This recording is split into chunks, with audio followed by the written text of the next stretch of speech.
नमस्कार. महाबुलेटिनवर आपले स्वागत आहे. आजच्या प्रमुख बातम्यांमध्ये श्री क्षेत्र भीमाशंकर मंदिर भाविकांना दर्शनासाठी लवकरच खुले होणार आहे. जिल्हाधिकारी जितेंद्र डुडी यांनी दिलेल्या मे 31च्या अंतिम मुदतीनुसार जानेवारीपासून विकास कामांसाठी बंद असलेले मंदिर भाविकांसाठी खुले केले जाईल. मात्र स्थानिक व्यावसायिक विकास कामांच्या संथ गतीबद्दल चिंता व्यक्त करत आहेत.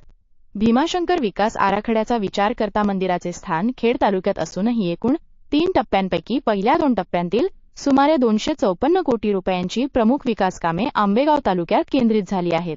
यामध्ये निगडाळे येथे भव्य भाविक सुविधा केंद्र, वाहनतळ आणि पोलीस ठाणे उभारले जात आहे, जिथून भाविकांना शटल बसने मंदिरात जावे लागेल.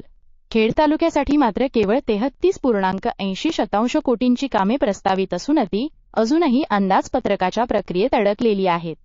यामुळे खेड तालुक्याला या विकास आराखड्यात कमी वाटा मिळाल्याची भावना स्थानिक व्यक्त करत आहेत.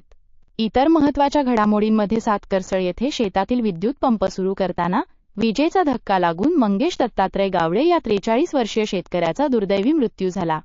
दुसरीकडे अबकारी ईदच्या पार्श्वभूमीवर चाकणच्या शेळी मेंढी बाजारात 55,000 बोकडांची विक्री होऊन 13,20,00,000ची विक्रमी उलाढाल नोंदवली गेली. तसेच कामावर उशिरा आल्याने मॅनेजरवर हल्ला आणि रस्त्यावरील वादातून मारहाणीच्या घटनाही समोर आल्या आहेत.